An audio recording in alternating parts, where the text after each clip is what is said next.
Hey, hello everyone. This is Moderate Rebels Live. This is the 20th anniversary of 9/11.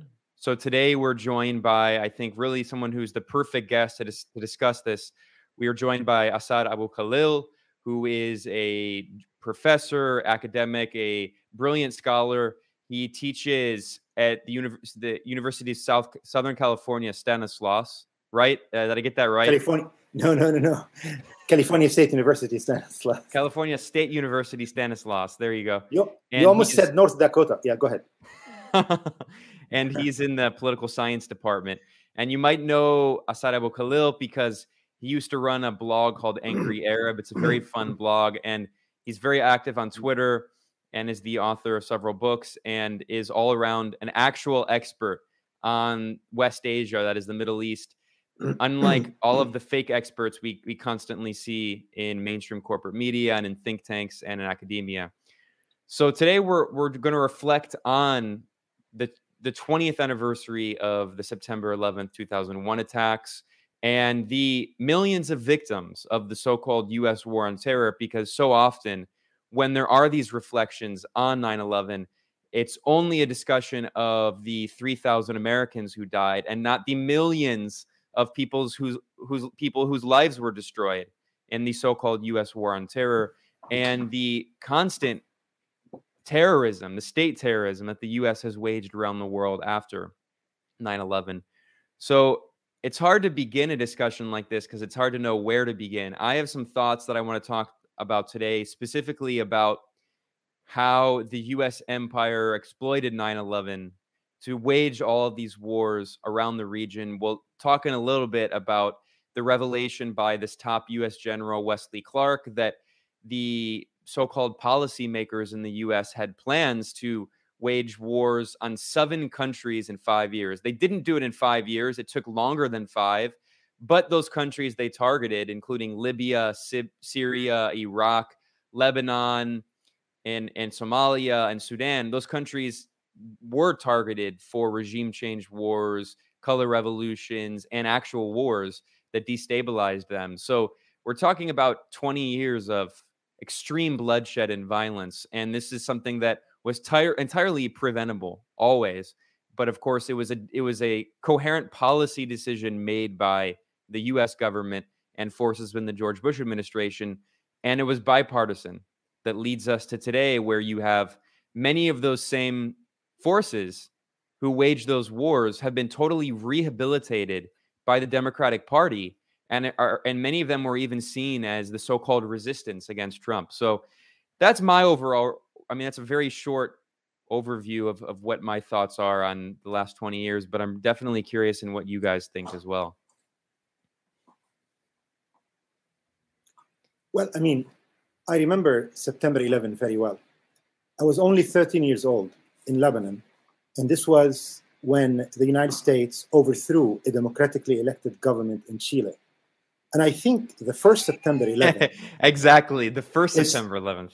It's totally related to the second September 11th. It is to say, I mean, when I hear about all the commemoration of September 11, and of course it's heart-wrenching, remembering all these people who came from 80 nationalities, the ones who died on September 11 here in the United States. But there were earlier many September 11s that the United States government inflicted on people around the world, especially in developing countries. And we should also say that what happened in 1973 in Chile is totally related to what happened later in Afghanistan and what happened here in America.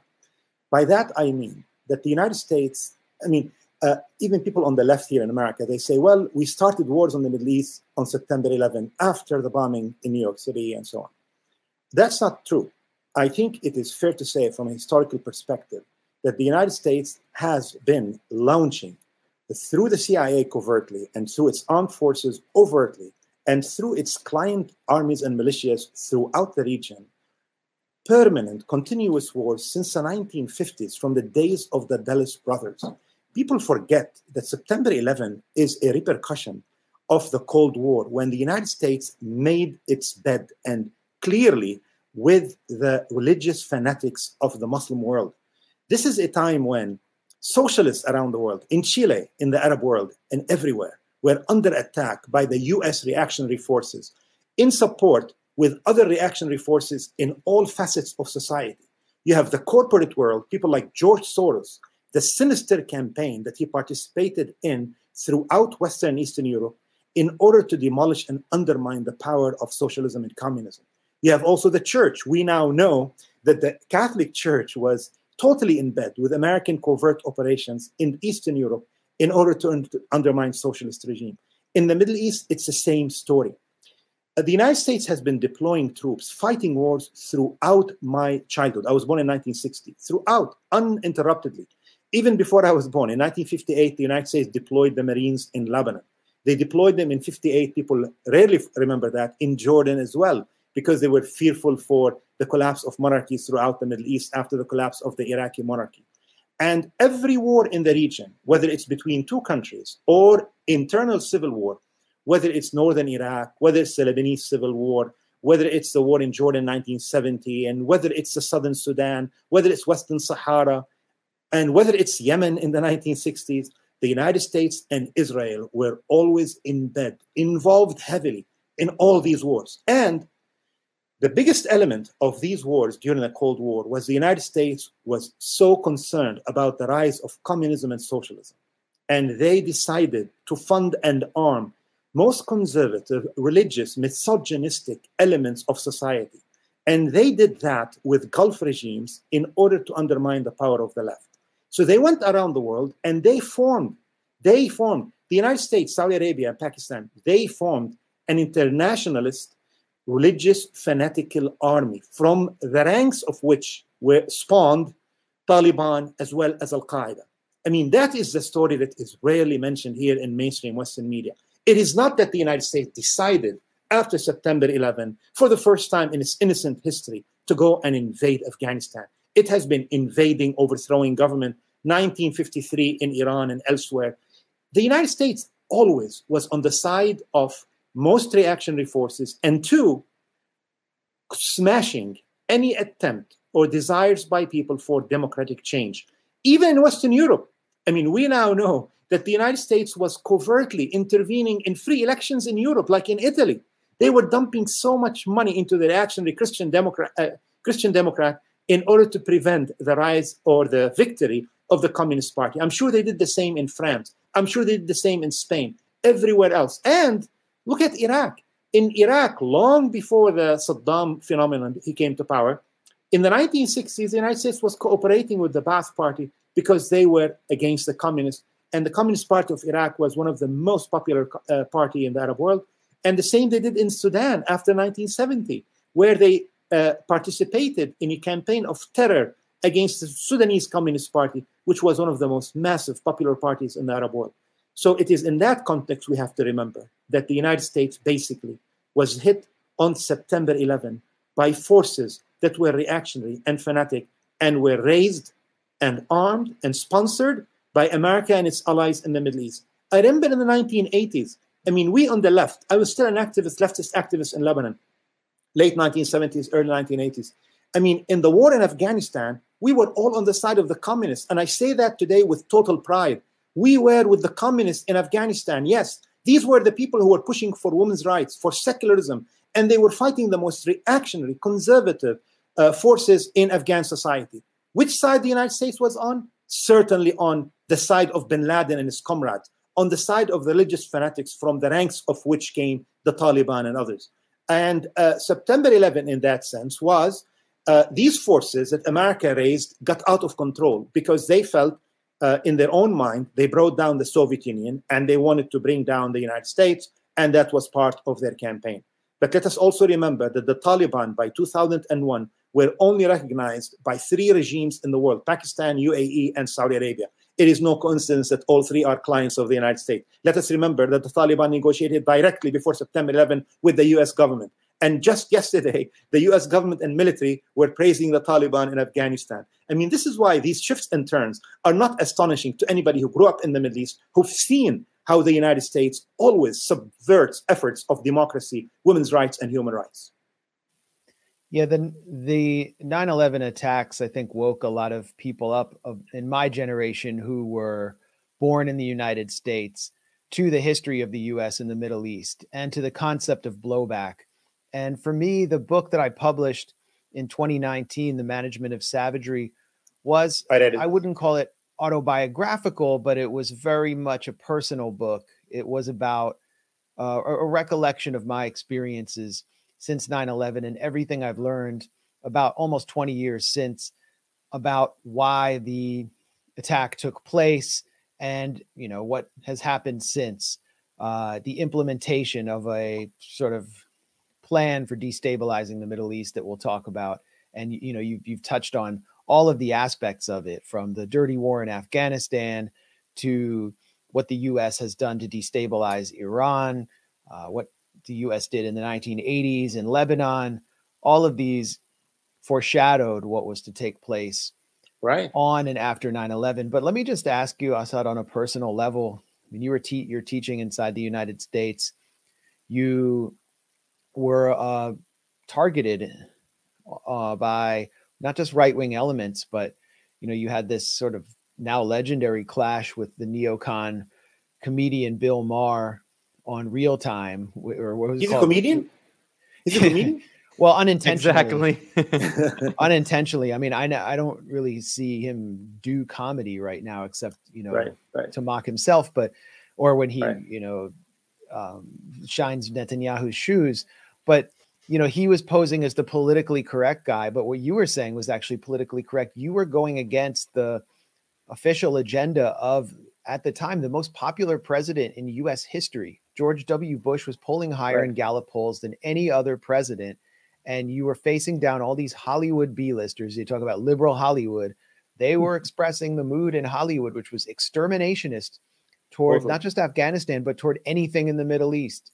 You had Thomas Friedman saying, we just need to go there and smash something. And I remember, you know, coming upon your blog, The Angry Arab, which, you know, was, I think it lasted longer than almost anything on Blogspot. And I was told about it by a lot of Arab American friends because it expressed their feelings about the post 9/11 era and about what was happening in the Middle East. It spoke to them and for them. And it helped me kind of understand the situation in a much sharper way. What was it like for you at the time, just on a personal level after 9/11? I mean, I can only talk about myself kind of being a protester, but you were an Arab academic who comes from a leftist milieu in the Middle East. What was it like? Do you want me to play the clip really quickly? Go ahead. Yeah, I'll go ahead and, sorry, I'll just play it really quickly and then have you reflect. So this is Assad Abu Khalil back on. Oh, I've watched Unlike it. you, but you know, I have watched. You've learned Arabic recently? I didn't know that. No. I know Arabic and English, and I watch both. And Al Jazeera is much more professional than American press. At least they show both sides. Now, you can tell, of course, their correspondent in Afghanistan is sympathetic to the Taliban. That I will grant. But many of the people on the show, they have talk shows. And unlike in the United States, where they have people competing on sounding which one is more pro-Bush than the other, whether Democrat or Republican, on Al Jazeera, there is a obviously multiplicity you haven't of watched this show. Well, I do have a question for you. Ask.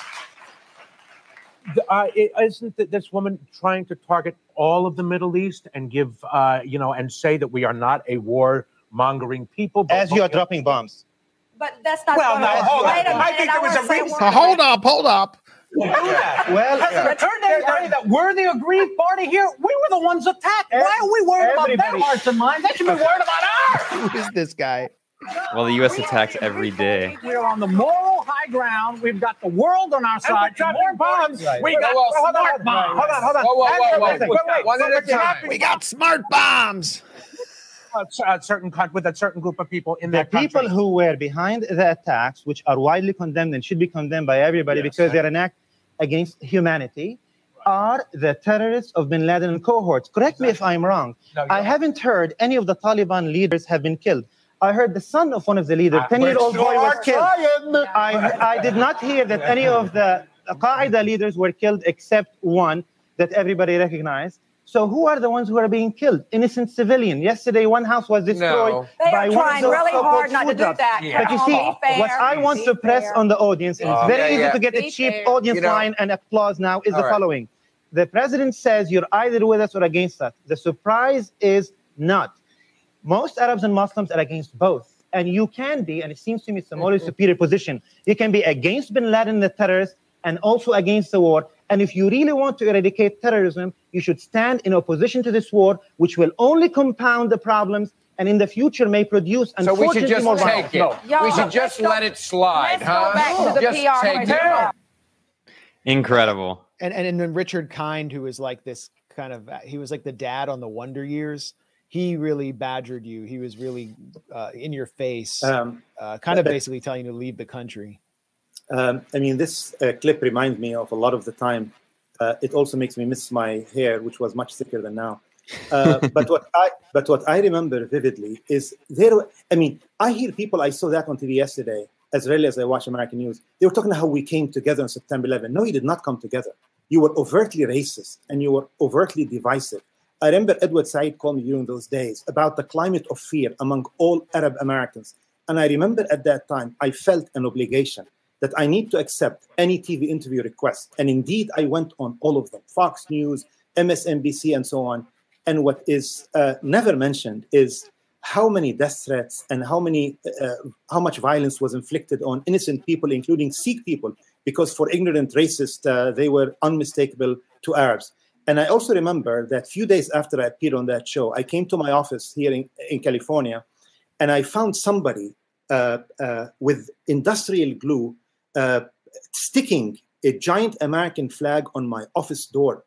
And I was receiving death threats to the tune of, I mean, in the tens, I would add, tens. I mean, they would not only threaten to kill me, but they would describe in graphic details that is only familiar to people who watch Dateline, how they wish to kill me. And to their credit, my university was supportive and they offered me 24-hour police protection, which I turned down. But there was a climate of intimidation against Arab Americans. And I remember also that I twice appeared on MSNBC. And on both occasions, I was kicked out of the show. And one time, I was being interviewed by this guy who later worked for Fox News. I mean, those two networks are indistinguishable, obviously. So this guy on MSNBC asked me about a speech that bin Laden gave. And I said, like, look, he is exploiting the fact that there are civilians being killed in Afghanistan. And he said to me, right on camera, he said, you sound awfully close to bin Laden. I mean, he said that. And I remember thinking, this is going to be a long drive home, because this guy is basically telling people that I am indistinguishable from bin Laden. I remember once I appeared on Fox News and they asked me, I had a book coming out and she had an excerpt from the book, which is totally unrelated to her question. And she asked me, do you believe America is the great Satan? And I was like, look, I don't even believe in God, let alone Satan. I mean, what kind of question is that? What do you mean by that question? So I remember these events, but I also remember when I appeared on that show, the liberal guy, Richard Kind, the actor that you mentioned, who I haven't seen in any show, looked at me during the show. Imagine, this is a liberal. He was like, why are you in this country? Why are you in this country? I mean, imagine, this is a liberal American asking somebody only because I'm an Arab American and who did not support that war. And remember, this was a very popular war. People like Bernie Sanders did not speak out to this war. The only member of the House who voted against, as we all remember, is Barbara Lee of Oakland, California, and Berkeley. The rest, all of them, sat in silence and cheered a war that got the support, according to USA Today poll, of 93% of Americans. And now they talk about this war and occupation, and especially the liberal and even some mainstream feminists, as if America was rescuing Afghan people. There are studies of how many civilians were being killed, including women and children in Afghanistan. The notion that America was there spreading the rule of feminism is total panathea. This wasn't the case. There are years, according to United Nations figure, where US bombs killed more innocent civilians in Afghanistan than Taliban bombs. And yet you have liberals saying, you know, yesterday I teach a class on gender and sexuality in the Middle East. And I asked them in the beginning of the class yesterday, I said, do you think America should intervene in Afghanistan to rescue the women?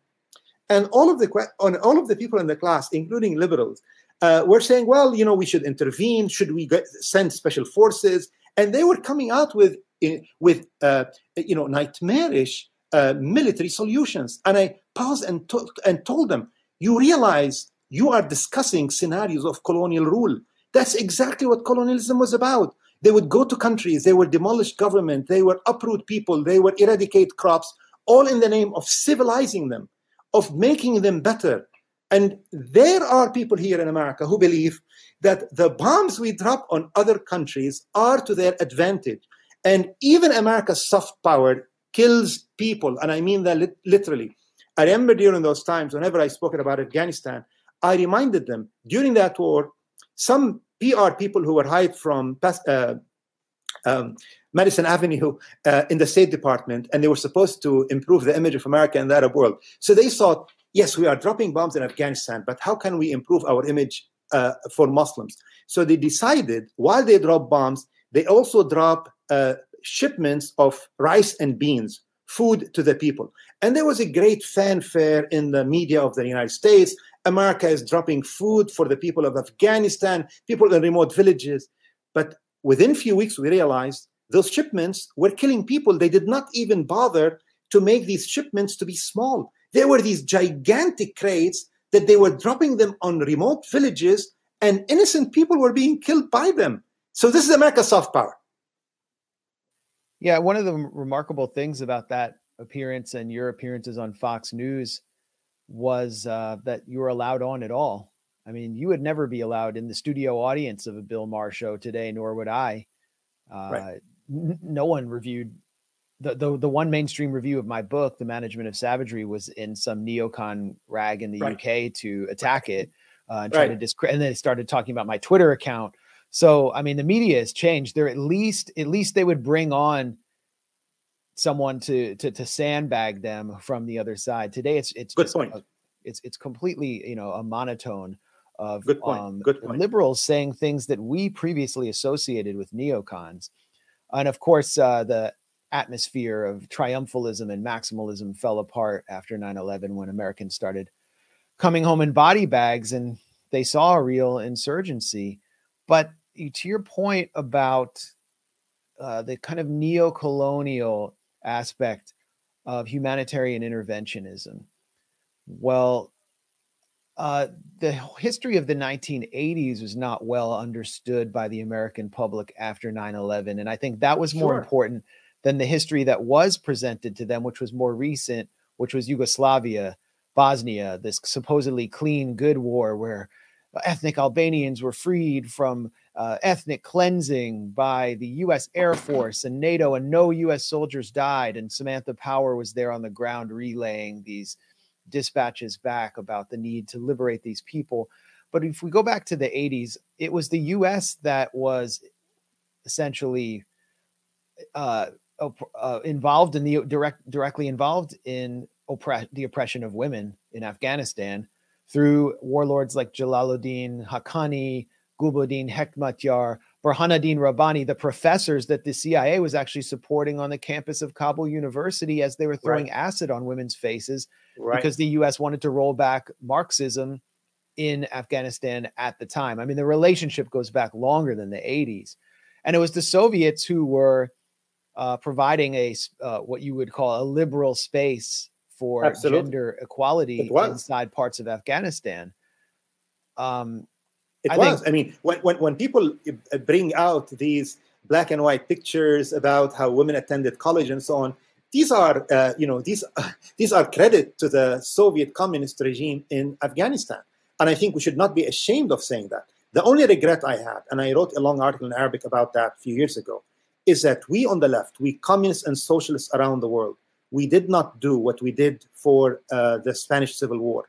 I think we really failed communism around the world and the Soviet Union.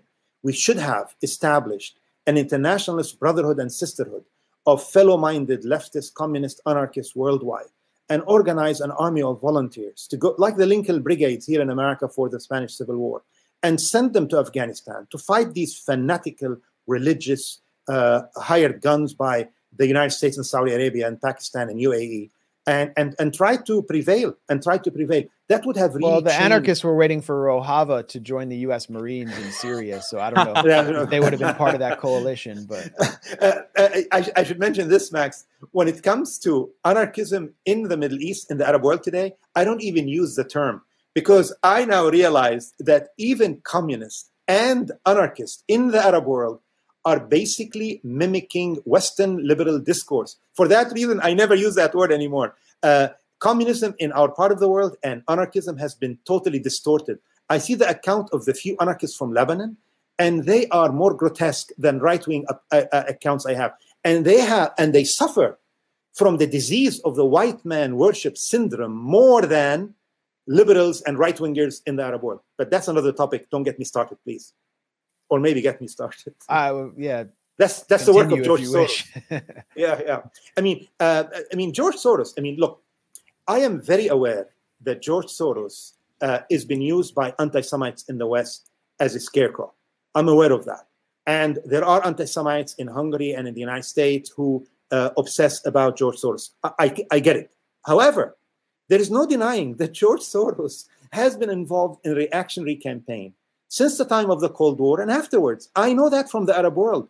There are websites that are now sprouting in Arabic that are supported and funded by George Soros. And all of them wish to discredit the resistance project against this occupation state of Israel. So the agenda is very clear. They obsess about responding to every speech by Nasrallah of Hezbollah, but they do not respond to anything right-wing. They don't respond to Saudi Arabia. They obsess only about regimes that are not clients of the United States. On this quick note, I just want to point out, because you're even on the so-called left in the global north, you're not allowed to criticize Soros because exactly what you said. People claim that you're an anti-Semite and whatever, blah, blah, blah. But I want to point out. Well, and they all write for his journals. Yeah, exactly. But I mean, I can even say I've been told not to say anything or do any criticism of Soros at certain publications for that reason. Well, because, the Open Society foundations that this billionaire runs, they fund a lot of stuff on the liberal left. But I also want to just point out that Soros is a longtime CIA asset. And what Assad is saying here is documented even by the Washington Post and by the CIA stenographer, David Ignatius. This article we talk about a lot, Innocence Abroad, The New World of Spyless Coups in the Washington Post in 1991. And this is the article where he quotes the founder of the National Endowment for Democracy, Alan Weinstein, admitting that the NED is a CIA cutout, doing what the CIA did 25 years before. But he also talks about, so here's the famous quote in this Washington Post article saying by the co-founder of the NED, saying a lot of what we do today was done covertly 25 years ago by the CIA.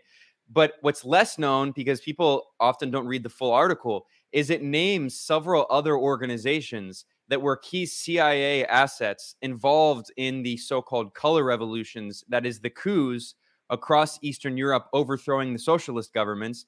And among the people that this article names and the organizations are the American Committee on U.S.-Soviet Relations, financier George Soros of the Soros Foundation, which became Open Society. He also names the Atlantic Council, NATO's think tank, and a few other people and organizations, and the AFL-CIO. Sorry, I mean the AFL-CIO. So we see that. And they're allowed to name Soros, but it's been known for decades that Soros was involved in these campaigns that not only involved overthrowing socialist governments, but mass privatization in the Soviet Union that he profited on, that led to millions of excess deaths and the life expectancy of former Soviet people, especially in Russia. Their life expectancy dropped by several years and child malnutrition skyrocketed. Right. And I should also mention that they really are increasing their work in the Arab world. I mean, I know that because I was approached by the Open Society many years ago, like when they first started to write for them and so on. I mean, obviously I declined. Also, like Dean Sharp, they also approached me 12, 13 years ago to oversee the translation of their silly work, how you can change government by holding pots and pans and stuff like that and banging them together. You know why they do that? The superpowers military force behind you, then that works. but then, I mean, I really talk about that a lot in Arabic, especially because these banging pots and pans, by the way, is really a sinister agenda that serves Israel, because this is part of their work to undermine the resistance. And guess what? For many years, I mocked this banging pots and pans and so on. And I wrote about it and how the Dean Sharp Institute contacted me and so on. And guess what? When the Lebanese revolted in the last 2 years, I mean, I don't want to call it revolt, that'd be too charitable. But let's say some people protested and demonstrated, as they should, because, I mean, Lebanon's regime is totally corrupt and oppressive. I mean, not as oppressive as Saudi Arabia and clients of the United States, but it's totally corrupt, and it's a very class unjust capitalist regime in all its savagery. But what I notice is that everybody now believes in banging pots and pans as the only legitimate form of resistance. I mean, imagine telling that to the Palestinians who struggle under brutal Israeli occupation on a daily basis. And we have seen from Israel that's the only language that occupation understand is the language of force. And you want Palestinians to bang pots and pans together to make the life of occupation more difficult. So, I mean, there is a sinister program spreading all around, and it works in tandem with Gulf regimes, by the way. So you find Gulf regimes in Lebanon and elsewhere, Saudi Arabia and UAE. I mean, look at the coincidence. You just mentioned the Atlantic Council, right? The Atlantic Council is a place where Saudi, Lebanese, Hariri money, and UAE money comes all together in the same agenda that we're talking about of George Soros, what they're doing in the Middle East. There is today in the Arab world a propaganda bonanza for US, Israel, Saudi Arabia, and UAE. Of course, Israel doesn't pay the money. UAE and Saudi Arabia pays all the money. And they are engaged in a massive propaganda campaign in order to undermine all progressive forces, to pull away all leftist organization, communist organization, and individuals and personalities away from the real left, from the real radical left, into a very wishy-washy liberal orientation. So they are doing that. 3, they are obsessed, of course, with undermining the principle and the practice of resistance, because we now have, for the first time in 1948, a band of volunteers in Gaza and in Lebanon who have utilized, husbanded their resources in order to form the most potent resistance army ever established against any occupation ever. I mean, I grew up in Lebanon. I always tell that story. And we used to go to my grandmother's house in Tyre. And every time we went, once a month or whatever, there were always Israeli bombing. Israel would invade Lebanon, incursion, they used to call it, every couple of weeks and so on. Imagine, Israel today, since 2000, doesn't dare step one soldier into Lebanese territory, because not only they were defeated in 2006, but they were humiliated. They wiped the floor with them like no defeat ever suffered by that state of Israel. I mean, I say, coming from the radical left background, in 1978 and 1982, when Israel invaded twice in those years, and in 1982, by the way, in few years, Israel managed to kill 20,000 Lebanese and Palestinian, mostly civilians. Few weeks only. And in those times, I have to tell you, to compare what happened in 2006 to the way we on the left performed and the PLO in 1978 and 82, I tell you that we really failed miserably. And it is not true what people now, the propaganda of the Gulf regimes are spreading in Lebanese and Arab media, that the reason why resistance in South Lebanon worked in 2006 because they had all support from Iran. That's not the answer. They did a better job. They were much more effective. They learned lessons. They established schools to teach people Hebrew, which we never had.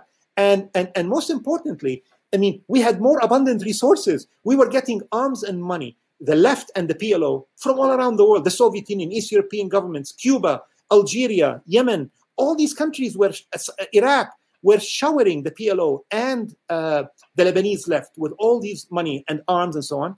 And we didn't do a good job. I mean, why can't we admit that? And now you have people on the right-wing camp in Lebanon pretending that the reason why the left failed in resisting Israel is because Hezbollah came and prevented them. Nobody prevented anybody. By 1982, the left collapsed. In 1982, before Israel invaded and after, many communists around Beirut were getting rid of their communist literature. My library is but a testimony to these people who abandoned their ideology, because I remember I was going around obtaining all these books and pamphlets and literature from people who want to put a distance between them and communism.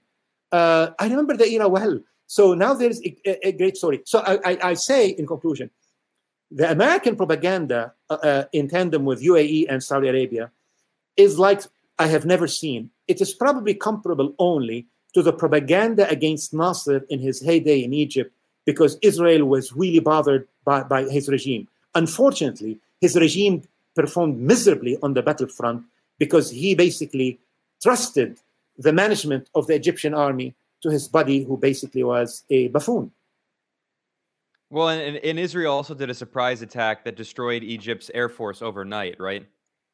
Yeah, correct. And there was nothing surprising about the surprise attack. And that is a fault of the Egyptian regime for not being prepared for that. Yeah. Let's try to, refocus to after 9/11. There was obviously a narrative that was being spun out by the Bush administration. And the kind of, we talk a lot about the neoconservatives in the Pentagon, the Feiths, the Doug Feist, the Richard Pearls, these figures that were kind of adopted by Dick Cheney, the Office of Special Plans, pipelining, stovepiping intelligence about Saddam, somehow being connected to 9/11 to, avoid. He wasn't. Saddam Hussein. Well, according to Laurie Milroy, he was not. Well, a lot of Americans. I mean, he was.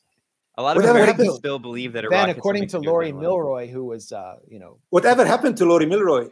I haven't heard that name in a long time. I'll tell you what happened to her. She works for the Kurds now. She works for the Kurdish Provisional Authority, and really, yes, she's whatever Kurdistan 24, whatever their station is. She's their Washington correspondent, which is fascinating. Yeah, but she then blamed the Oklahoma City attack also on Saddam Hussein. And we also had anthrax, very unusual. I mean, I can talk about that for a long time, but what I did in my book, The Management of Savagery, was try to look at the way that popular entertainers, and not just Bill Maher, but broadcast figures like Dan Rather, Howard Stern, who was announcing the 9/11 attacks live, the #1 drive time show in America, how they were echoing fanatical neocon talking points that helped kind of make the case to Americans that something had to be destroyed in the Middle East. I mean, we can play the Howard Stern broadcast at some point, but Dan Rather's appearance on September 17th on right. I was remember. Insane, utterly insane. Right. And you could tell that, first of all, he hadn't been sleeping. He'd been taken into the White House and they coached him. And he was he literally called for taking out 5 to 7 countries in the Middle East because they're involved. He said, this is going to be a long war. It's going to be like a permanent war. He was talking kind of like about a new normal. And he was saying, we have to do this and sacrifice lots of our young men in order to defeat this enemy. And he talked about Arabs celebrating on rooftops across the Hudson River from New Jersey, a talking point that Donald Trump later adopted. So exactly, Dan Rather's appearance has been scrubbed from YouTube. I can't find it, but I found this clip. I found the play this clip real quick. It's just one. Right. So here's the clip. Yeah, I mean, I'm listening. I just want to preface that obviously it was a Trump fan that posted this, which is hilarious. Like a Trump fan posting this as confirmation of what Trump said. But anyway, here we go.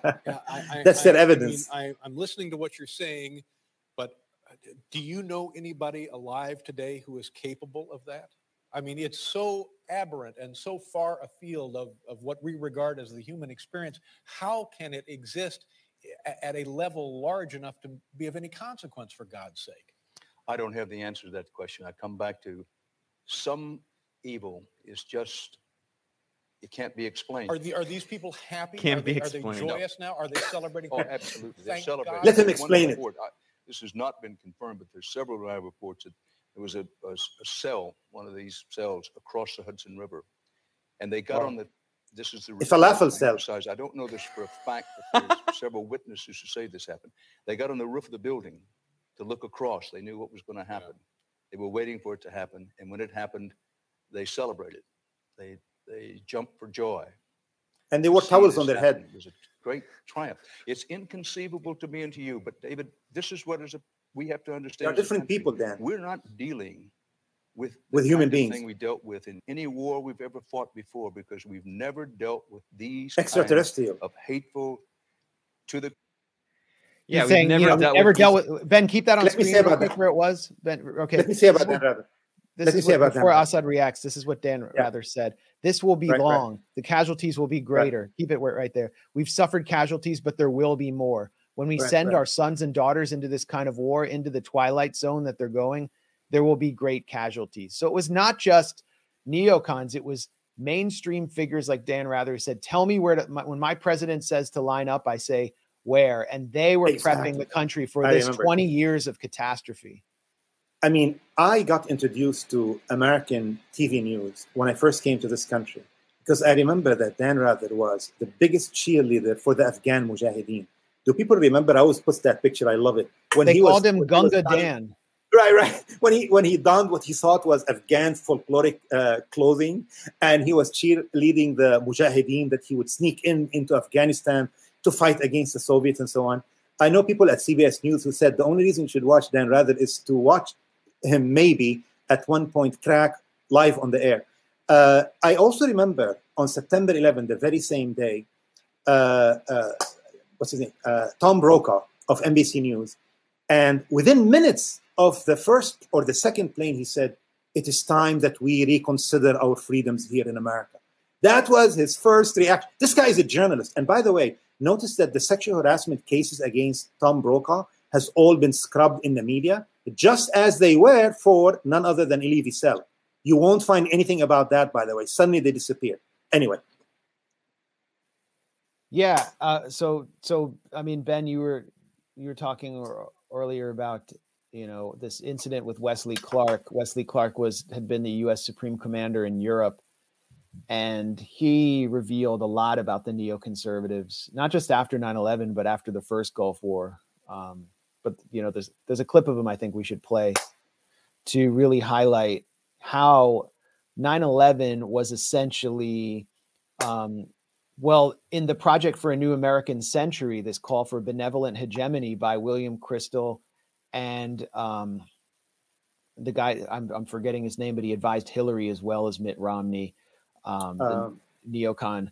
In any case, this call, they called for a catalyzing and a catastrophic. They didn't call for it, but they said, short of a catastrophic and catalyzing event, we will not be able to implement this plan for total U.S. hegemony via the destruction of governments like those of Saddam Hussein and those around him. And so 9/11 comes along, and the plan is like put forward right away in the Pentagon. Yeah, right. Well, I'll play this clip here. I'll preface saying that, you know, Wesley Clark is no angel, of course. Wesley Clark was a top U.S. general and NATO commander. And while I'm playing this, I'm not necessarily saying that Wesley Clark is some good guy, but it's interesting because it shows that even within the U.S. ruling class, within the elites who run the Pentagon, who run the U.S. military, even they were frustrated. He himself, before I play this clip, Wesley Clark, again, this top U.S. general who oversaw numerous war crimes, he said openly that there was a coup inside the U.S. government waged by these neoconservative hyper-imperialist figures from the Project for the New American Century. And they recognized that after the overthrow of the Soviet Union, that they had a decade-long period of in which they could establish full spectrum dominance of the world, and the U.S. empire could overthrow all of the former Soviet allies in the Middle East. So here are his comments. They're really remarkable comments, honestly, and the fact that they're not well known shows how effective the propaganda and censorship in the media are. So here's this clip of a speech he gave in 2007 at the Elite Commonwealth Club. He didn't give this like an independent media. This was at an elite event. What happened in 9/11 is we didn't have a strategy. We didn't have bipartisan agreement. We didn't have American understanding of it. And we had instead a policy coup in this country, a coup, a policy coup. Some hard-nosed people took over the direction of American policy, and they never bothered to inform the rest of us.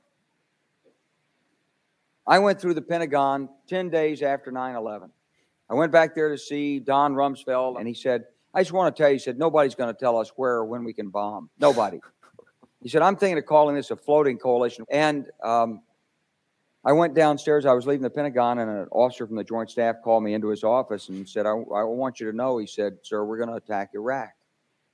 And I said, why? He said, we don't know. He said, I said, well, did they tie Saddam to 9/11? He said, no. Well, I walked out of there pretty upset.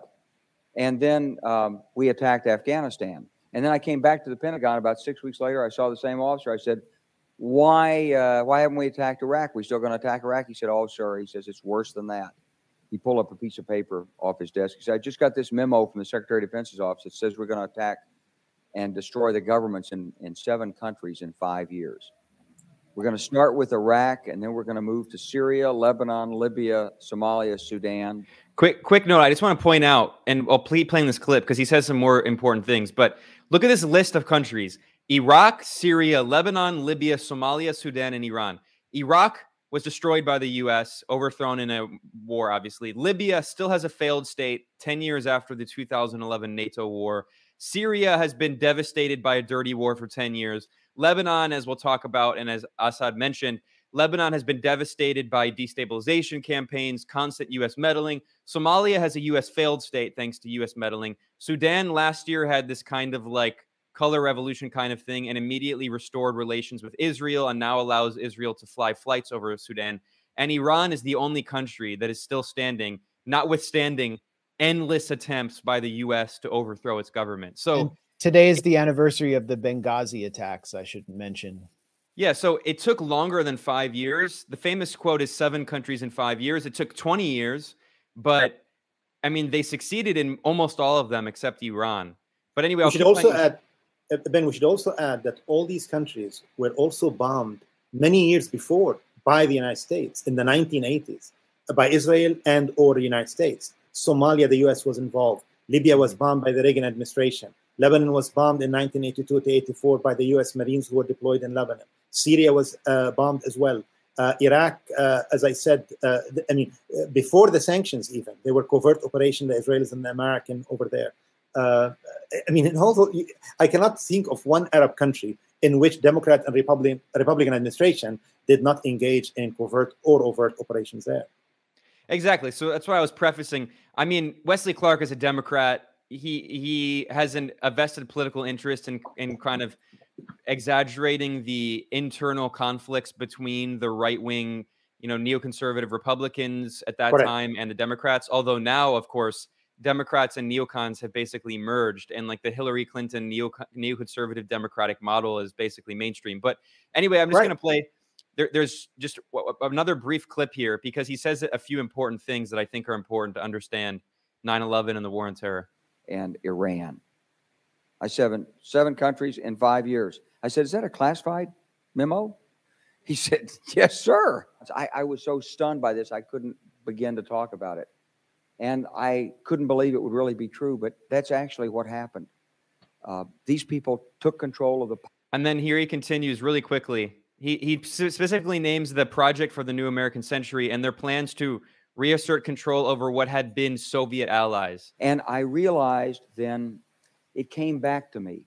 A 1991 meeting I had with Paul Wolfowitz.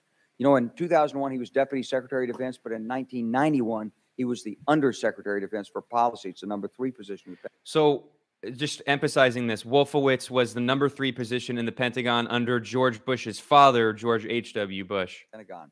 And I had gone to see him when I was a 1-star general, and he brought me in, and I said to Paul, I said, and this is 1991, I said, Mr. Secretary, you must be pretty happy with the performance of the troops in Desert Storm. Which is, of course, for people who don't know, watching younger people, Desert Storm was the first Iraq war waged by Bush Sr.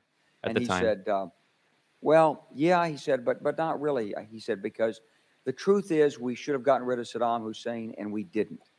And he said, but one thing we did learn, he said, we learned that we can use our military in the region, in the Middle East, and the Soviets won't stop. Key point. So just keep playing it. Just emphasizing the Bush administration emphasized, the Bush Senior administration emphasized that we no longer are afraid of the Soviet Union intervening to stop us. There's no longer any competitor. The U.S. empire is hegemonic. He said, and we've got about 5 or 10 years to clean up those old Soviet client regimes. Syria, Iran was not a Iraq, Soviet ally. Before the next great superpower comes on to challenge us. It was a pretty... So anyway, that's the key quote right there. He said, we have 5 or 10 years to clean up those allies of the Soviet Union. That clean up meaning overthrow all of those governments and install U.S. puppets. And he said, 5 or 10 years before the next great superpower comes on to challenge us. And that brings us to today, of course, with Russia reasserting itself in The China. stunning thing. And then I I'll mean, finish it here. The purpose of the military is to start wars and change government. The purpose of the U.S. military is to start wars and It's change not governments. to sort of deter conflict. We're going to invade countries, and this country was taken over by a group of people with a policy coup. When did the U.S. deter conflicts? And Cheney, exactly, and Rumsfeld, and you could name a half dozen other collaborators from the Project for a New American Century. They wanted us to destabilize the Middle East, turn it upside down, make it and control it. Absolutely, U.S. control. It went back to those comments in 1991. Yeah, the now, Wolfowitz doctrine. The Wolfowitz doctrine spells that out, and it's also about China. But go ahead, Assad. But I'm glad that Ben qualified. I'm glad that Ben qualified his remarks, because those remarks, as they play outside of this platform, are often used in order to draw an artificial imaginary line between the Democratic and the Republican Party. Exactly. It should be remembered that the Clinton administration really started a very deadly and destructive trend of war and sanctions against the country of Iraq, which became now the model that was emulated everywhere. The sanctions, the tight strangulating sanctions that are being used today in many countries, Cuba, Venezuela, Iran, Syria, Lebanon. Lebanon is also suffering from those kind of sanctions.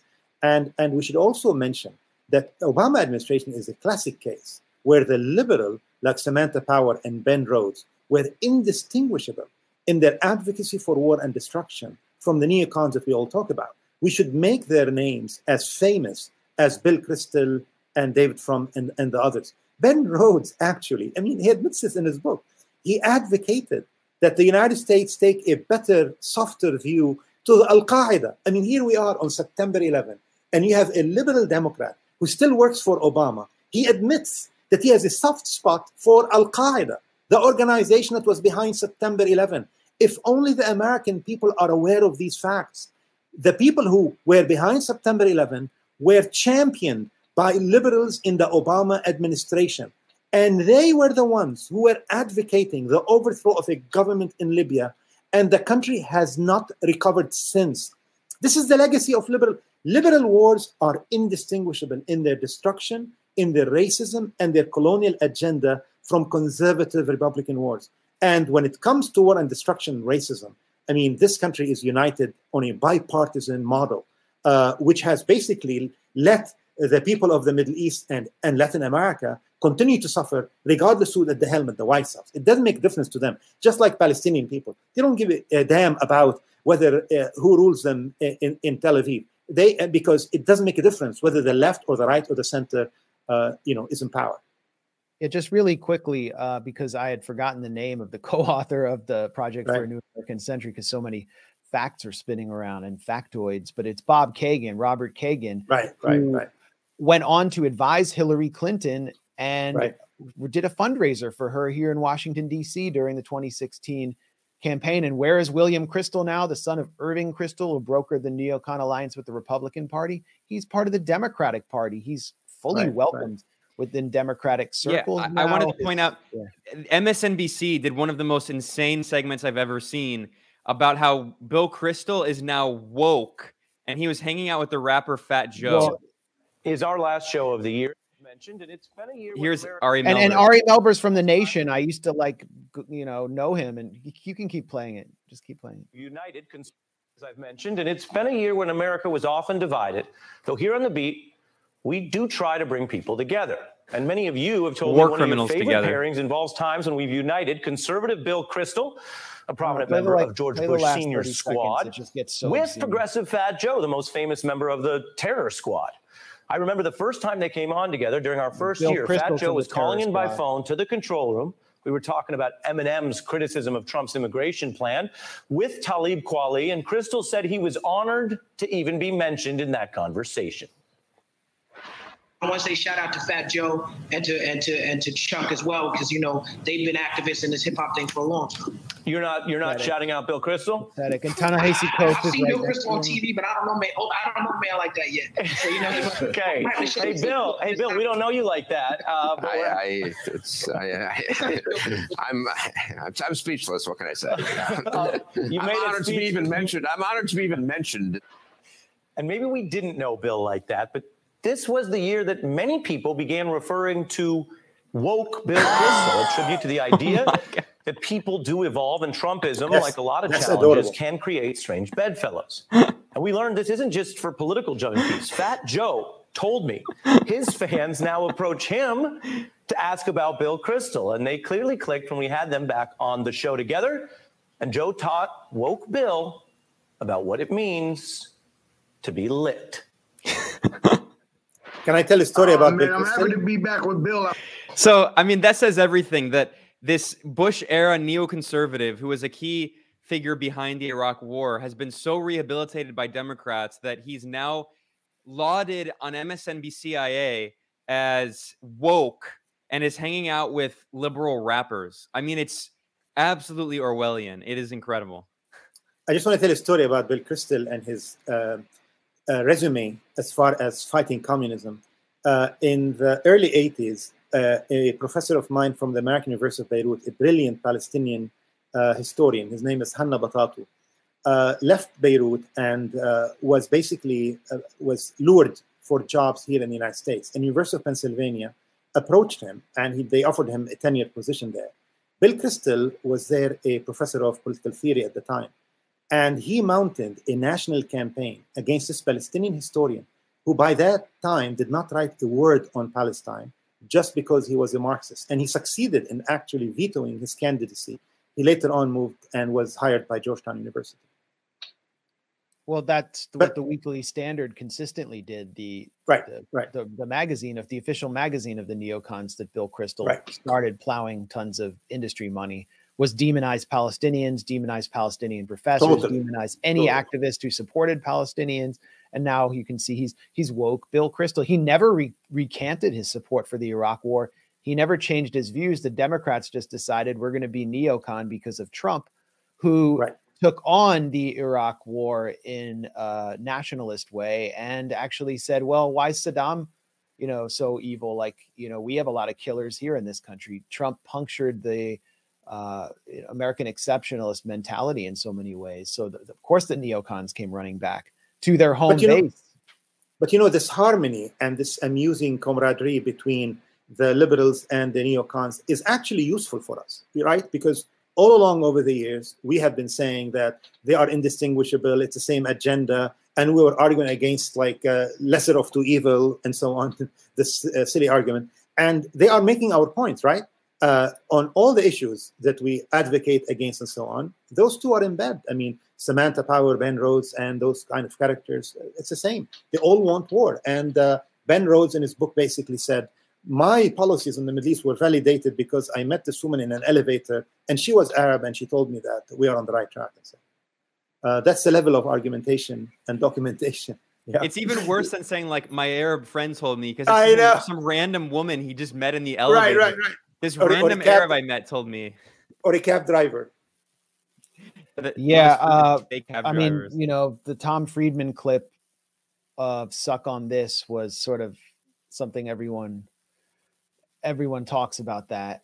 But Tom Friedman also kind of, what's missed is that Tom Friedman really elucidated the mentality of so many Americans at the time, which was that we need to just go out there to where those people are who just are Arabs and smash something. And that's why George W. Bush had so much support, including from liberals and even people on the left for the assault on Iraq initially. And when I say people on the left, I'm talking about people like Christopher Hitchens, who, like Bill Kristol's father, Irving Kristol, was a revolutionary Trotskyist at a certain point and was really, I mean, I remember him debating the war in Iraq in LA at the book fair. It was a huge event. It was Bob Scheer and Chris Hedges versus Christopher Hitchens and Michael Ignatieff, who went on to lead the liberals in Canada. And Hitchens was constantly invoking his support for the Palestinians and kind of taking on the mantle of the left as a reason to save the Kurds and, the classic R2P rhetoric and the same stuff we heard from a lot of the kind of Trotskyist camp on Syria. So, and I mean, I remember just after 9/11 how isolated it felt to oppose these wars. it feels a lot like today, you know, being concerned about a lot of the civil liberties violations and expansion of Biden's presidential power against the new normal, where this constant fear of death is weaponized to change everything dramatically. And the entire left is neutralized on that issue. The organized left in the US, it reminds me very much of what it was like after 9/11. Assad, maybe you could comment on, you know, left-wing support for the war on terror, not just liberal. Right. I mean, I've seen the deterioration and the deformation of the left in the West over many years.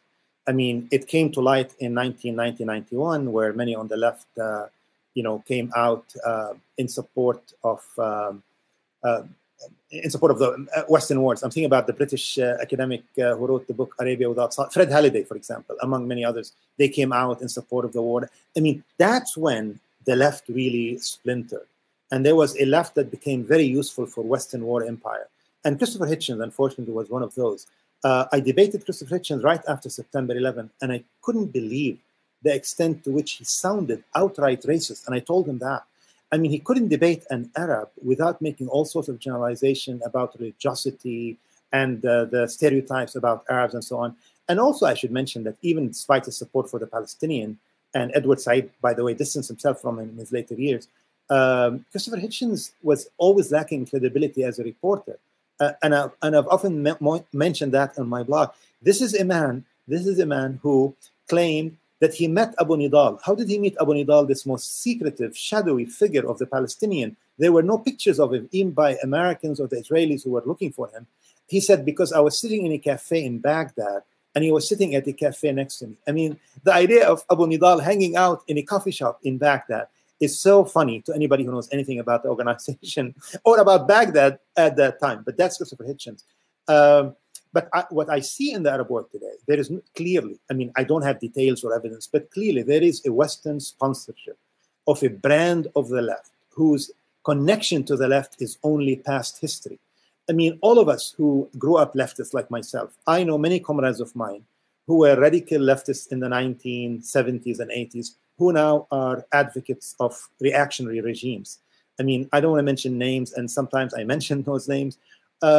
You know, there are people who are now in the right, who I knew as left-wing comrades with me in the 1970s and 80s. There's a guy I went to school with at Georgetown, and I used to call him Joe Stalin, and he is now an advocate for Gulf regimes. So I've seen that happen a lot. But what is happening today is, I mean, I've seen that in Lebanon, in Syria, and elsewhere. You have people who are supposedly communists or left-wingers who have been totally going alongside the UAE, Saudi, Israeli, American propaganda war machine. Clearly, there is a adoption of elements of the left by these forces, which I am very concerned about. And for that reason, I say, in the Arab world today, we don't have a left. We have now left-wing personalities, writers, few individuals. But as movement, it's not the case. I am, however, I am very inspired. I was contacted by a group of Syrians who live inside Syria under the control of the regime, and they have to be very careful. And they are starting a new communist experience that would basically break with the communist past of Syria and Lebanon, which have been tainted. I mean, look at the Iraqi Communist Party. They were part of the American occupation apparatus. Look at the Arab Communist parties which support the partition of Palestine in 1947. So there is now a new group that is forming in Syria. I don't want to say more about it because I'm afraid they'll be arrested, but it gives me hope. In Lebanon, we don't have any of that. I would say I've been very unhappy with the Lebanese Communist Party over the last year and a half. Many of them have become even embarrassed to associate with the people who are engaged in resistance against Israel.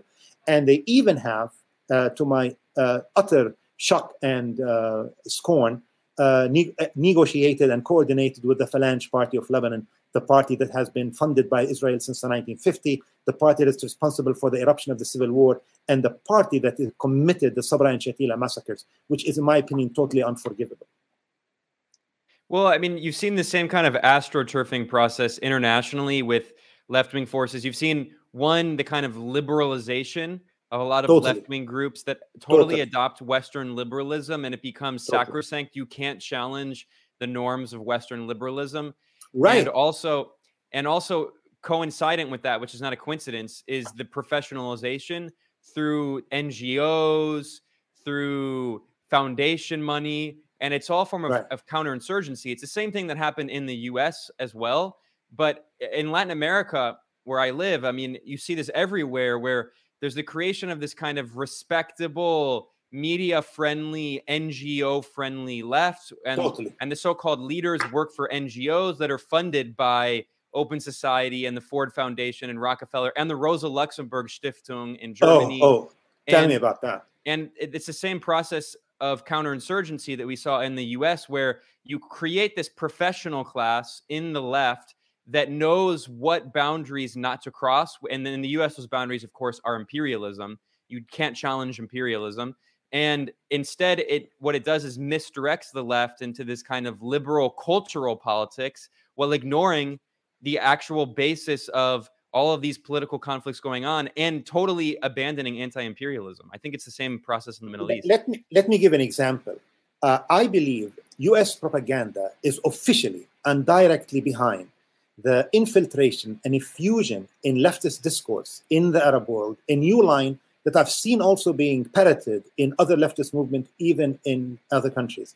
And that is to say, yes, there is US imperialism, but there's also Iranian imperialism, there's also Chinese imperialism, and there's also Russian imperialism. I mean, to me, in Arabic, that's where I am devoting much of my polemical tools to fight against. I mean, to that we have to say, United States has armies in over 150 countries. There are 800 bases that are officially not classified, not to mention all the ones that are classified and may also be in the hundreds. The United States is involved in wars throughout the world, and yet they are equating China, which has one lone base in Djibouti, or Russia, which has a lone base in Tartus, with American imperialism. I am not a fan of the Russian government in any means. And yesterday I heard the statement by Lavrov, who was asked by reporters about Israeli bombing of Syria when he was meeting with the foreign minister of Israel. And he answered by talking about how his country support the security of Israel. I mean, totally objectionable, in my opinion. But to say that Russia has been, wrecking the world and many countries of developing countries with its policies, sanctions, and wars, just like the United States, there is no country, there is no power that can be comparable to the United States. And I believe any leftist who compare the two is engaged in American propaganda. I mean, this is very much like the notion that some of the NGO types funded by, I'm sure by the same forces that I mentioned, Saudis, UAE, and others, who say no to Iran and no to the United States. I mean, what kind of analogy is this? America occupied Iraq, killed maybe hundreds of thousands at least, destroyed the country, turned it into a sectarian, corrupt regime, just like they created a corrupt regime inside Afghanistan. And you compare that to Iranian influence inside Iraq, even if you're not pleased with it, that's part of what the kind of sinister campaign. But let us also remember, the United States now is obsessed with China. There is an attempt to discredit China in all Arab countries. I am not happy about Chinese foreign policy, especially in Israel. I'm not happy with their investment in Israel. Recently, they opened their company operating the Haifa port and all that. But there is nothing to compare. What US has been doing, not since September 11, since the onset of the Cold War, is destroying the world, really. I mean, it is the only power we know that seeks, I always tell audiences, seeks world domination. I know it sounds crazy like Hitler, but really that's what they want. They want world domination. Do you know that China... And that's, I mean, really quickly to interrupt, sorry, but... Yeah, please. That video from Wesley Clark, again, I mean, I'm not in any way trying to downplay this guy who is himself a war criminal, who was a NATO commander involved in the Yugoslav wars and other wars, and the first war in Iraq, the Gulf War, which was also criminal, and the highway of death and the mass bombing of Iraqi civilian infrastructure. But I think the point that you just made is key to understand the so-called war on terror, which was always a pretext to defend, to justify rather, world domination. That is literally that is this explicitly stated goal of the Project for the New American Century. It's called the New American Century. The explicitly stated goal of these imperialists in the US government is this century belongs to the US. The US empire, now long after overthrowing the Soviet Union, it has no threats, and their explicitly stated goal, as they put it, is full spectrum dominance, that the US empire controls the entire world with no challenges. And it was George H.W. Bush, CIA agent turned CIA director turned president, who stated after the overthrow of the Eastern Bloc, he gave his famous speech declaring a new world order. And I always say that, you know, it's not some dumb conspiracy with like lizard people or the Illuminati. No, when he said the new world order, he means it's so-called Pax Americana, which is not peaceful. It means the U.S. empire rules the entire world and has no challengers. Well, so when you say that, it's not in any way hyperbolic. That's explicitly but it's also not a reflection of the reality we're in anymore. We being the people of the world. The unipolar moment is over, and the U.S. is repositioning its forces away from Afghanistan to repivot to Asia against a country it knows it cannot confront directly in a military fashion. It can only do shows of force. I mean, Thomas Friedman said that last week in his column about war with China. I mean, he'd certainly welcome it, but he can't say that the U.S. can do anything except send battleships as a show of force. So the U.S. is facing a real existential crisis here, that it's not the new American century. I mean, we can even see in the resistance put up by the factions in the Gaza Strip with homemade weapons they've been able to give Israel a bloody nose. Ansar Allah in Yemen, the Houthis, what they've been able to do to the top importer of U.S. weapons.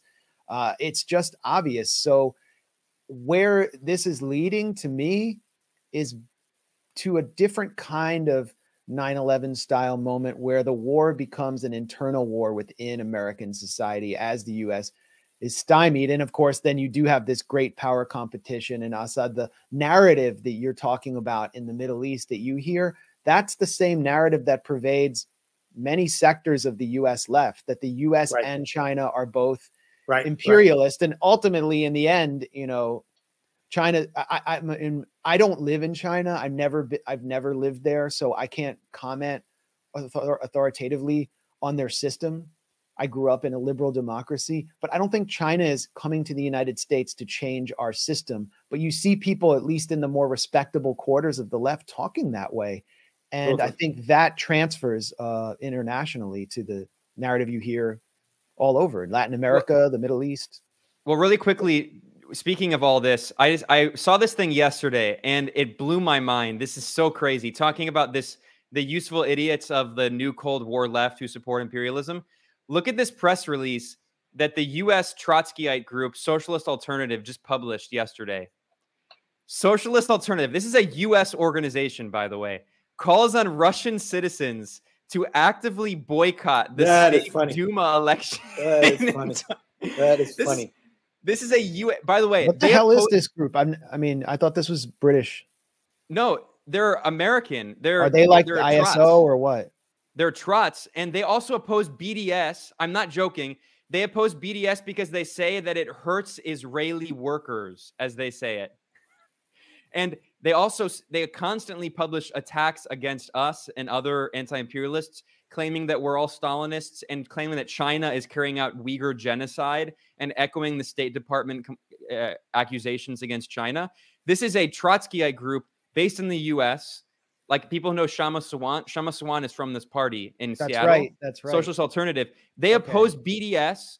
So they oppose BDS, one of the most important forms of support for Palestinian liberation. And someone at the same time, Brianna Gray is a member. I don't know if that's true or not, but that would be. No, I have no idea. But they oppose BDS and want so-called socialists to actively support the new Cold War on Russia and China. That's what's supposed to be the new face of socialism in the U.S. It's beyond a joke. This press release, Ben, reminds me the Iraqi Communist Party, as we all know, was extremely active in support of the American occupation, and they sat on Paul Bremer's council. And Paul Bremer, in his speeches, always praised the Iraqi communists because he said they were more reliable than the other parties that the U.S. brought in from outside. The Iraqi Communist Party supported the privatization of Iraq. They supported the American war effort. But here's the funny part. Last month, the Iraqi Communist Party made a press release, very detailed with big fanfare, that they have decided to boycott the election in Iraq in October because they said the conditions are not very politically appropriate. So this Iraqi Communist Party did not object to holding elections under U.S. occupation, but now did not find it. I mean, this is why I think people on the left, we really should not shy away from directly, and you two do that on a regular basis, attacking people who use the name of the left. You mentioned, Ben, in passing, the Rosa Luxemburg Institute. This has been doing terrible work in the Arab world, and they seem to have very good budget for the Arab world. I don't know why. I don't know who's behind it and so on. But look at using the great work of Rosa Luxemburg in order to basically discredit the left. They published a book on the Lebanese left, and who did they hire to write it? An anti-leftist right-winger who in the past was a communist. And as we know from American left history, the worst anti-communists are the people who were in their youth communists. These, I call them former communists. They are the ones who are always very useful to American propaganda machine. And we see a lot of them are hired by Saudi Arabia, UAE, and many of them are employed by their media and so on. And I have known people. Keep on.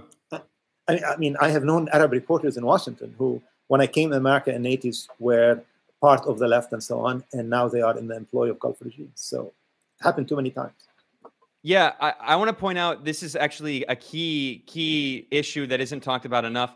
The Rosa Luxemburg Stiftung is part of the left party in Germany, and the way that the German laws work is that if you meet a certain threshold in the Bundestag to enter the parliament, then your party has funding from the government, from the Foreign Office, in order to fund a foundation. And that foundation does international work on behalf of your party. So the left party, and Max knows the history. I mean, there is a faction within the left party that it's, by the way, when I said the left party, it's called Die Linke, which means the left, literally. The left party in Germany, it has a faction that's anti-imperialist and is good, but a lot of them are explicitly Zionist. They love Israel. They're anti-Deutsch. They love Israel, and they will never say anything bad about Israel. And they also love U.S. imperialism and NATO. And recently in Latin America, they've been funding a lot of attacks on Venezuela and also Nicaragua. I mean, the Rosa Luxemburg Stiftung funds a lot of, and also in Brazil, they've been astroturfing. They have like a lot of influence. And they just published this ridiculous report with this very tiny collective in Venezuela called Surgentes, which claims to be a human rights collective. And they're entirely funded by German soft power. And they constantly criticize the Chavista government. They just published this report which claims that there is a turn to the right and repression of the left in Venezuela, which is exactly, again, this narrative. We see this triangulation narrative where these groups, they fund right-wing groups and fake left-wing groups at the same time, and they attack the government from both the right and the left, which confuses people. So they think that, oh, well, I have to be against the Chavista government in Venezuela. I have to be against the Sandinista government in Nicaragua. And if you read this report, so here it is, right at the top of their report, right at the top, it's Rosa Luxemburg. It says it right there. The top of it, this is the report from this so-called collective in Venezuela, which is like 10 people. And at the top of it, it says Rosa Luxemburg Stiftung. And then you go to the bottom of the report, and it says explicitly that it was published by the Andean office of the Rosa Luxemburg Foundation, which is based not in Venezuela, it's based in Quito, Ecuador. And it says right here, this publication is financed with resources from the Federal Ministry for Cooperation and Economic Development of the Federal Republic of Germany. So this is a report that is funded by the German Foreign Office attacking Venezuela, claiming that Venezuela is now, the Chavista government is now right-wing and the left wing has to oppose it. This is a sophisticated propaganda operation. And the last time I checked, Merkel's government is not supporting socialism in Latin America or anywhere else, but they're certainly funding attacks on the left. Well, but this is typical of propaganda that is, in my opinion, American sponsored.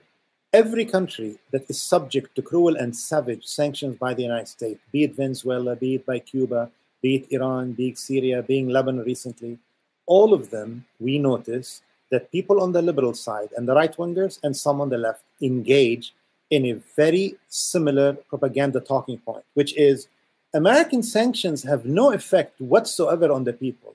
And the reason why the people are suffering is because the mismanagement of the economy. And it just so happens that the economies are collapsing everywhere where the government is not in sync with the United States. Notice when Sudan, the poor country of Sudan, basically surrendered to the US and Israel, Suddenly, the IMF, the World Bank, the United States, Gulf regimes came with 8 packages. Look what's happening to Lebanon over that 2 years. Look at the suffering that is there, inflicted, medicine shortages and all that. Not only that, the United States in Lebanon, basically, just an example of the cruelty of the system. They not only are trying to bend Lebanon to surrender to Israel and to break the resistance, but they also want to prevent any other side from coming to its rescue. I mean, when Nasrallah, the leader of Hezbollah, merely suggested that maybe we should open up to Russia or to China, American officials came on Lebanese TV. And by the way, American bought most Lebanese TV stations last year and a half, because that's how the propaganda frenzy has been intensified. And American officials, David Schenker and David Hale, appeared and basically said that don't trust China, they will exploit you. I mean, for an American to warn against exploitation by China is rather comical as far as me and many others are concerned. But to that extent, in other words, America believes Chinese soft power is more dangerous than American hard power. They want to convince them that Belt and Road and aid packages by China is more dangerous than the bombs that America drops on people's heads throughout the region. But that's a hard point to sell.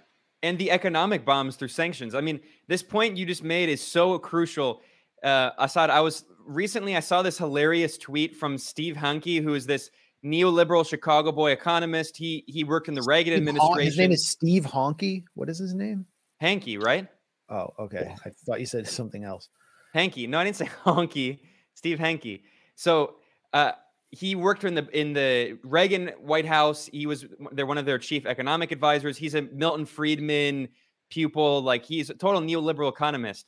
And I saw this tweet recently being shared by all these libertarians, and they're all like, look at this. All of the countries that have the worst inflation in the world: Venezuela, right, Zimbabwe, Lebanon, Sudan, and Syria.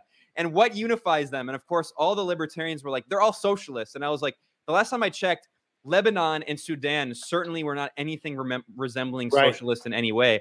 But what's hilarious is what actually unifies all of them is they're all facing economic warfare by the United States. They're all under crippling sanctions, and they're either facing direct war in the case of Syria or sanctions. All of these countries are sanctioned by the US and the EU. And then if you look at the bigger list of countries with the highest inflation rates: Venezuela, Zimbabwe, Sudan, Lebanon, and then Argentina, which, I mean, has been basically colonized by the US for decades. And then Iran, Yemen, Haiti. It's all countries that have been totally destroyed and destabilized and attacked by the US. But they want us to believe that it's just all because all of these people in the global South are incompetent and they don't know how to run an economy, and they're all barbarians, and we have to have neoliberal Chicago boy economists come and enlighten them how to run an economy. Right. But I mean, it is really part of the propaganda campaign, and it is being spread throughout the region. And what is ironic to me about it, on the one hand, they claim that the United States and its sanctions have nothing to do with the suffering of the people, and yet you find in outlets funded by the United States and in Gulf media, Saudi and UAE media, they brag about people suffering in Syria. They brag that there is no bread, short of electricity. That's their talking point. They celebrate the destruction of people's lives. They celebrate the suffering and the famine that is affecting people's lives everywhere in the region. Lebanon, to your viewer, as a reminder, as you alluded to, is an ultra-capitalist country. It has no connection to socialism whatsoever. It is the most capitalist of any country possible. And the United States and Israel, since 2006, have tried everything to bring Lebanon to its knees, to undermine the resistance. And the Gulf regimes are part of that. They just couldn't live with the idea that there is a force in Lebanon that is intimidating the hell of the Israeli occupation army. And it has demolished once and for all the image of this mighty Israeli army that is intimidating, and everybody is in awe of it. Not anymore. We now witness in 2006, Israeli soldiers, elite Israeli soldiers, were running away. People in South Lebanon who witnessed it would tell you they were screaming as they were fleeing from Lebanese youngsters, really volunteers, who were resisting Israeli occupation, and gave them a good beating. And so the U.S. is doing everything it can to restrict Lebanon from receiving fuel from Iran. There is an effort within the Arab world, including in Amman, places where the U.S. is essentially responsible for everything, to reestablish diplomatic relations with Syria, to bring Syria back into the Arab League. Maybe you can, and obviously the U.S., the Biden administration is doing exactly what Trump did, trying to prevent that. Tony Blitzkrieg is claiming, oh, the Iran deal just won't work out, as if forces out of his control are responsible, but he is obstructing it. He's doing maximum pressure through more sophisticated means. But maybe you can comment on how you see this all ending up, or where you see this going. Right. Something is happening, and it all was triggered. Look how obsessed they are about their propaganda image. Nasrallah, in recent months, said, since there is shortage of fuel in Lebanon, why don't we, despite the sanctions, bring fuel from Iran? As soon as he said that, in the beginning, there were, in the Gulf media, there were sarcastic comments, it's not serious, and so on. And then Nasrallah said in a speech recently, the ship is on its way. I cannot describe to you how freaked out American propaganda apparatus in Lebanon became.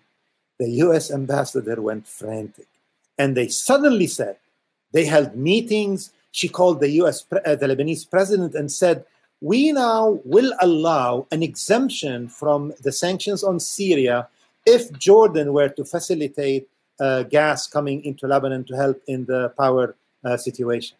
I mean, suddenly, America became interested in helping to alleviate the suffering of the Lebanese only in the response of the initiative by Hezbollah about bringing fuel. What you said about Syria is true. Something has been happening in that regard. It seems the Jordanian government and the Syrian government have been in contact, and there was an attempt, what happened in Daraa recently in southern Syria and so on. It involved Russia, it involved Jordan, it involved Syria. And there is some rapprochement between these countries. And I read an interview in the mouthpiece of Mohammed bin Salman al-Sharq al-Awsat. And by the way, where can you read statements and interviews with US officials of the Biden administration? In the mouthpieces of the UAE regime and the Saudi regime, mouthpiece of Mohammed bin Zayed and Mohammed bin Salman. And by the way, Biden, as we all remember, said on Mohammed bin Salman, there is no redeeming quality to him. He called Saudi Arabia a pariah state. This is when he was running for president, trying to appeal to the liberal base of the Democratic Party. Since he became in power, he is indistinguishable in cuddling the UAE and the Saudi regime from the Trump administration. Imagine if this was Trump, what the liberal media would have said about his cuddling of these despots and the Egyptian despot. It's indistinguishable. And if you read Saudi media on a daily basis, as I do, you will see an array of US officials, military people, diplomats, giving interviews and expressing strong belief in the need for American support for Saudi Arabia, UAE, and all that stuff. And in that interview that I read, I noticed a change in the rhetoric of the government. And they were saying, like, basically he said, we are not interested in bringing down the Syrian regime. We just want a change of behavior and so on. As long as America decides what good behavior is, right? Cutting of heads in Saudi Arabia is considered good behavior by successive US administration. And I think that US government, and to an extent even Gulf governments, have given up on the project of arming rebel groups in Syria in order to bring down the regime and so on. So there is even talk now about a rapprochement that could bring back Syria into the Arab League. But I don't think the Biden administration are still going along with that. I mean, America today, as we speak about withdrawal from Afghanistan, and I think we should be wary to believe really that America is in a state of retreat from the region. America is still heavily involved. Do you know that the second most expensive, most massive US embassy in the world is in the Arab world, in a place you would not believe? It's going to be in Lebanon. I mean, Lebanon, I mean, let me tell you how American propaganda works. American propaganda and Gulf propaganda says Lebanon is under the control of Hezbollah. Iran runs Lebanon. In reality, America runs Lebanon. They control the banking sector. They control the security apparatus, all of them. They are under the control of them. They control the Lebanese army. The Lebanese commander, the commander of the Lebanese army, is exclusively a tool of the U.S. government. He takes order from them, and I'm responsible for my word. I mean, they also dispense suitcases of cash to the head of security force apparatuses in order to fund propaganda campaign on their behalf. The U.S. government controls 90% of the ruling class of Lebanon, more than 90%. All these corrupt political leaders, they are run and controlled by the United States government. They just formed a government in Lebanon. None of the media in America mentioned. It was formed by the U.S. This is a U.S.-formed government. Iran had nothing to do with it. But I mean, just like they do in Iraq, Saudi Arabia and the United States run Iraq, and U.S. media says Iran runs the country. But that's their propaganda. It's too obvious. And the same is happening in Lebanon. So well, and Assad, that's propaganda that comes through media that's also funded by the U.S. and the Gulf regimes. I'm sorry? The media outlets that are disseminating that propaganda, you just said, are media outlets funded by the U.S. and Gulf regimes. No doubt about that. All these media. And that is close to 95% of the media in that region. I mean, you see how suffocating it is if you're an Arab living there? You are bombarded. You are bombarded by U.S., UAE, Saudi propaganda 24 hours a day. And they all have the same tune. And I'm sure you know, there is a media office in Dubai that was started by the United States after September 11. And its mission basically is to coordinate the propaganda talking points by all Arab media. I mean, the head of Al Jazeera told me in 2010 that the U.S. Embassy in Doha, Qatar, sends a weekly report in which they provide a critique of every program that appears on Al Jazeera in order to have them change their tunes, to change it towards America. And by the way, I want to mention very clearly to the audience, I'm glad I remembered, my remarks in praise of Al Jazeera, those were made in 2001 when Al Jazeera was run by secular Arab nationalists. Since then, Al Jazeera has been run by Muslim Brotherhood, and they have been an outlet for fanatical religious political movement in the Arab world, in Syria, in Tunisia, and elsewhere. And I have not been on Al Jazeera for 10 years. And last time I appeared, I clashed with their host because they put an American official, when I appear on Al Jazeera, they refuse to be sparred with somebody else. They do not allow a native to appear with them to challenge them. And Al Jazeera hosts do not challenge them. So I appeared after an American official, and then they tried to limit my remarks, and I protested on the air, and I said, you allow an American propagandist to appear without any interruption, and you're trying to do that. And if you want to do that, I'm going to leave the studio. And that was my last appearance for Al Jazeera. So well, now Assad, they do not deserve any praise. Assad, I also want to point out, you're talking about Al Jazeera Arabic, right? Because Al Jazeera Arabic is absolutely a voice for hardline, Sunni chauvinist, anti-Shia Muslim Brotherhood forces, and then Al-Qaeda, Taliban, really far out. Yeah. And then in English, Al Jazeera English is run by liberal imperialist NGO types. Correct. Correct. Exactly what we were talking about, like the kind of NGO professional liberal media class, like the New York Times. I mean, Al Jazeera English is very similar. Right, but I mean, what I wanted to underline is the extent to which U.S. propaganda has taken over with Saudi Arabia and UAE, the media of the Arab world. In Lebanon, we had one progressive TV station called Al Jadid TV station, New TV. And they employed many communists when they started many years ago. And every time I went to Lebanon, even from America, I used to appear on their shows and so on. Guess what? After 2015, when the Saudi Arabia attacked the war on Yemen, they went on a shopping spree and they bought off all TV stations and media, some of which were loyal to the Qatari government. And as a result, you find this formerly progressive TV station, now they're towing the line. And suddenly, they used to be vulgarly a voice pro-resistance, the coalition, the axis of resistance, so on. And now it is a pro-counter-resistance and the axis of Saudi Arabia, UAE, and Saudi Arabia. Yeah. Absolutely. No, I mean, the situation has really deteriorated. It's really depressing. So I know we're going to wrap up pretty soon, and Max has to go do another stream at rockfin.com. But concluding here, you know, we were talking today about 9/11, and originally, actually, we had invited Assad to come on to talk about the situation in Lebanon with the economic crisis and the U.S. sanctions that are punishing the country, and the situation now with Iran sending oil and all of that.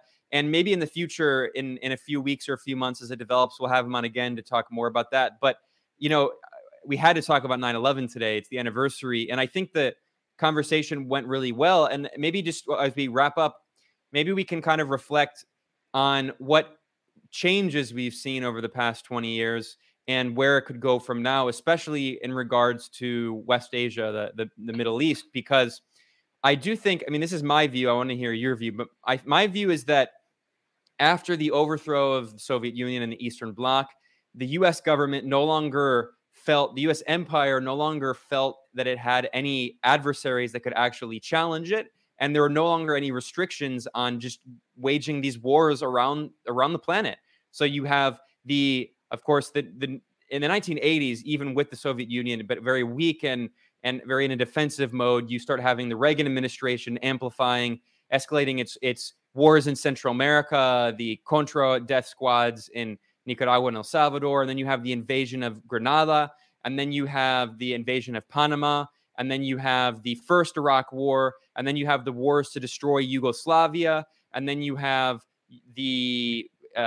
of course, the invasion of Afghanistan, the invasion of Iraq, the destruction of Libya, the attempt to destroy Syria, the constant attempts to destroy Iran. So the U.S. no longer had this other rival power that could challenge U.S. imperialism that was the Soviet Union.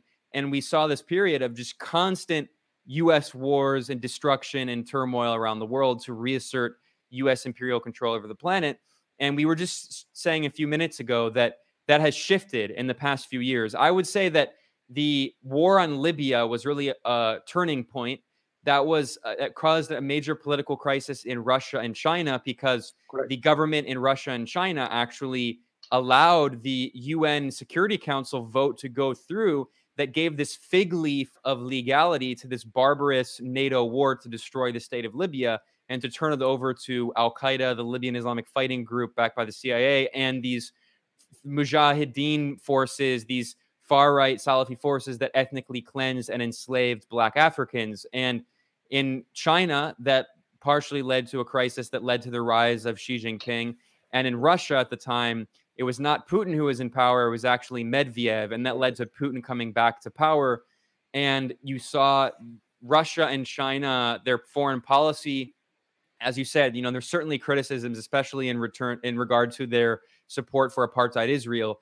But you saw that Russia and China formed this kind of new bloc, this foreign policy bloc that was historically unprecedented because, of course, after the Sino-Soviet split, it was China that allied with U.S. imperialism against the Soviet Union. But you saw this marked shift in the last decade of the emergence of a bloc between Russia and China. And then, of course, you saw Russia intervene in Syria in 2015, which ultimately is what prevented the government from falling to Al-Qaeda and ISIS. It was probably the most important factor. Iran also helped a lot. But so anyway, the point I'm saying is that I think it's pretty clear that we can say over the past 20 years, we saw this roller coaster where at the beginning of the so-called war on terror, the U.S. was still at this moment of unipolar dominance of the world. So from 1991 until 2001 or so, the U.S. is just this unchallenged power. And then it declares this so-called war on terror. And you could argue that it kind of overstretched itself. It became too arrogant. And the U.S. empire just waged war on any country that it wanted without any qualms and openly. I mean, you've been talking about how the U.S. had bombed all of these countries and intervened in all these countries for many years. But it came to a stage where the U.S. didn't even, it would just invade. I mean, the U.S. had, of course, bombed Gaddafi and killed his daughter.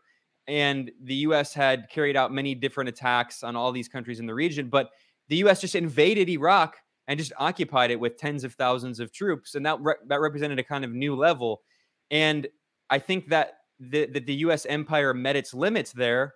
And it is now in this moment of crisis where the more the U.S. actually attacks a lot of these regions and these countries, it actually further empowers resistance forces. I mean, but 10 years ago, the resistance forces you're talking about in Lebanon, I mean, they did defeat Israel and kick out Israel, but now they're at such a stage where Israel is genuinely, you know, this apartheid regime that is back to the hilt with $3.8 billion of U.S. military aid per year, it actually has to think twice before bombing Lebanon. I mean, it's still it still violates Lebanese airspace on a weekly basis when it bombs Syria. But like, I think that we are in a different stage. So maybe we could say that my personal view is that these past 20 years we've seen for the U.S. empire as extremely aggressive and violent and belligerent as it is around the world. It actually, we saw that the empire in the past 20 years was ultimately pushed into a crisis that weakened it by overexerting itself, overextending itself. And now with the rise of Russia and China and the new Cold War, I think that maybe the war on terror, in my view, is over. And we're entering an entire new phase. And these resistance forces that we were talking about today, I think, are going to play a vanguard role, a leading role in helping to determine what the world will look like in the next century. Because as Max said, the project for the new American century, it failed. This is not an American century anymore.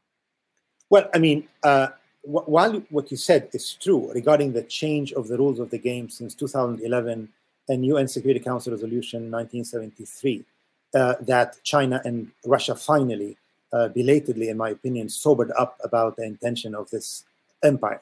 But we're talking about an arrogant empire that does not involve in retrospection. This is not an empire that engages in Leninist self-criticism.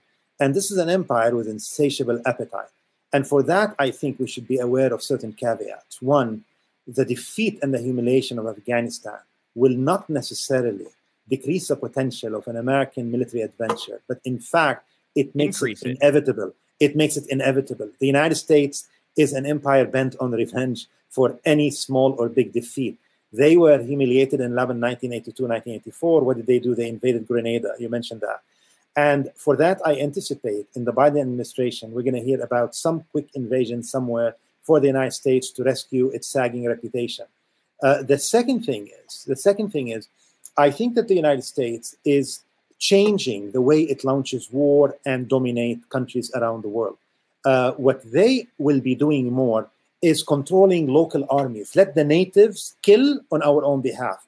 And if you look at the spectrum of the Middle East, every single army and every intelligence service from Morocco, Algeria, Libya, what is left, Egypt, Sudan, Lebanon, Iraq, and of course all Gulf regimes, Jordan, all of them are run by the United States Armed Forces and intelligence apparatus. And they will be using them more and more. And we have seen in the war in Afghanistan as well as in Yemen, UAE wants now to be the new Israel for the United States and for Israel. UAE is extremely eager to be partnered with Israel in many military adventures on their own behalf. They do things on their own, and like they did in Egypt for installation of the Sisi and to abortion of democracy there, but also sometimes on behalf of the United States. Let us not forget, UAE army was sent into Afghanistan to aid with the United States war effort. So I think more of that will be happening. And not to mention, America has always engaged in covert operation. Now we have drone wars and was escalated under the Obama administration, and this will continue. But the notion that America will ever come to a